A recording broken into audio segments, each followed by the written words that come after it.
सबसे पहले example of control mechanism इसमें आती है हमारे पास। एक आता है नेगेटिव फीडबैक और positive feedback.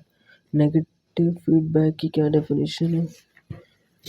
When the affector opposes the stimulus such as dropping temperature and it reverses the direction of the change, it is known as the negative feedback. Positive feedback is those if something is happening in one direction, it will continue to occur in that direction. It is known as the positive feedback.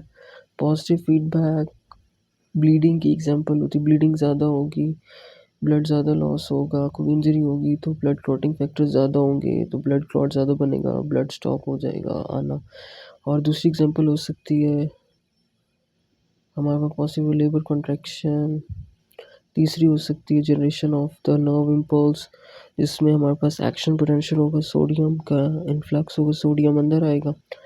जब sodium अंदर आएगा तो इसका क्या मतलब हो रहा है? सेल के अंदर पॉजिटिविटी बढ़ गई है। जब पॉजिटिविटी बढ़ गई है तो इसका मतलब होगा कि ये एक पॉजिटिव फीडबैक होगा। इसकी वजह से जो सोडियम चैनल होंगे ना वो खुल जाएंगे। अब इनके खुलने की वजह से सोडियम और अंदर आएगा मेरे ख्याल में, और ज़्यादा डीपोलराइजेशन होगी। और सर्दियों में हमें क्या होता है, ठंड लगती है तो बॉडी का टेम्परेचर किस तरह नॉर्मल रहता है, क्योंकि ठंड होगी तो बाहर तो 1 डिग्री है तो हमारा बॉडी का तो 37 डिग्री आना चाहिए। रहता है हमारे पास कंट्रोल सिस्टम से मेंटेन रहता है ना। तो जो ठंड होती है, सर्दियाँ होती हैं तो हम लोग शिवरिंग होती है, शिवरिंग से टेम्परेचर नॉर्मल रहता है। और सर्दियों में एक दूसरी और बात होती है कि वेज़ो कॉन्स्ट्रिक्शन होती है, क्योंकि ठंड होती है तो वेसल्स कॉन्स्ट्रिक्ट कर जाती हैं। जब वेसल्स कॉन्स्ट्रिक्ट करती हैं तो ब्लड प्रेशर बढ़ जाता है और हमारे पास टेम्परेचर नॉर्मल हो जाए तो बॉडी वार्म रहती है। गर्मियों में हमारे पास क्या होता है, शदीद गर्मी लगती है, स्वेटिंग होती है तो पसीना आता है, तो पसीने से हमें कूलिंग इफेक्ट मिलता है और वो बॉडी के टेम्परेचर को नॉर्मल कर देते हैं। और दूसरा पसीना आता है तो हमारे पास होती है हीट लॉस को रिमूव करने का मेथड, हमने पढ़ा था स्किन वाले चैप्टर में भी, कि वहाँ पे क्या होता है कि वेज़ो डायलेशन शुरू हो जाए। वेज़ो डायलेशन होगी, ज़्यादा ब्लड आएगा, ब्लड प्रेशर कम होगा और हमारे पास टेम्परेचर होगा वो नॉर्मल रहेगा। अब पहली एग्जांपल है regulation of the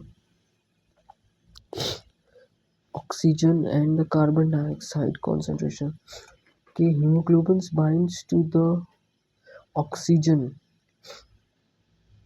and it has great affinity for the oxygen, and hemoglobin will bind with the oxygen and it will not separate the oxygen from them। क्योंकि अगर ये कोई ऐसी जगह से गुजर रहा है जहाँ पे ऑक्सीजन कॉन्सेंट्रेशन ज़्यादा है, फॉर एग्जांपल यहाँ पे लिखी हुई थी बात, it does not release oxygen into the tissue fluid if too much oxygen already. अगर टिश्यूज़ के अंदर बहुत ज़्यादा ऑक्सीजन होगी तो वो क्या करेगा, इस ऑक्सीजन को रिलीज़ नहीं करेगा। होता है हीमोग्लोबिन उसी के हीमोग्लोबिन ऑक्सीजन आपस में बाइंड रहेंगे। तो कोई ऐसी जगह होती है जहाँ पे ऑक्सीजन की कॉन्सेंट्रेशन कमी होती है, हीमोग्लोबिन से ऑक्सीजन रिमूव हो जाता है। This is called oxygen buffering capacity of the haemoglobin. दूसरे कार्बन डाइऑक्साइड की रेगुलेशन को, अगर carbon dioxide increase level in the body then the signals are send to the brain के अंदर रिस्पायरेटरी सेंटर को जो मेडुला के अंदर होता है उसको सिग्नल्स जाते हैं।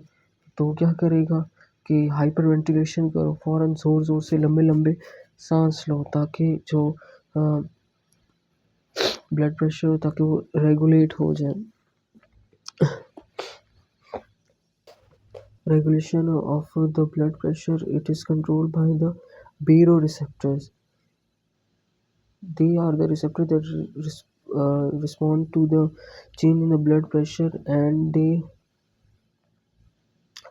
are always baroreceptor. They are stimulated by stretch of arterial wall.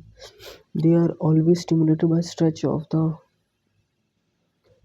They are always stimulated by stretch of arterial wall. Baroreceptor present in the carotid arteries in the neck and arch of aorta and thoracic wall. जब भी हमारे पास arterial pressure बहुत ज़्यादा होता है then The baroreceptors send the signals to the brain medulla का part होता है, मेडुला ऑब्लोंगेटा में भेजेंगे। मेडुला ऑब्लोंगेटा के अंदर हमारे पास वेजोमोटर सेंटर होगा, उसको भेजेंगे सिग्नल्स, और वेजोमोटर सेंटर्स को क्या करेगा,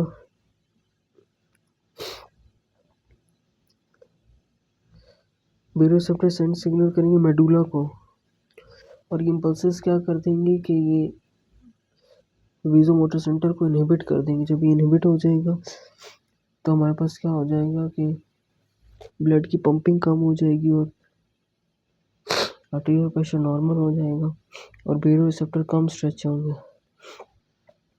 अगर ब्लड प्रेशर बहुत ज़्यादा है तो देन द बेरोसेप्टर बहुत कम है तो baroreceptor send signals to the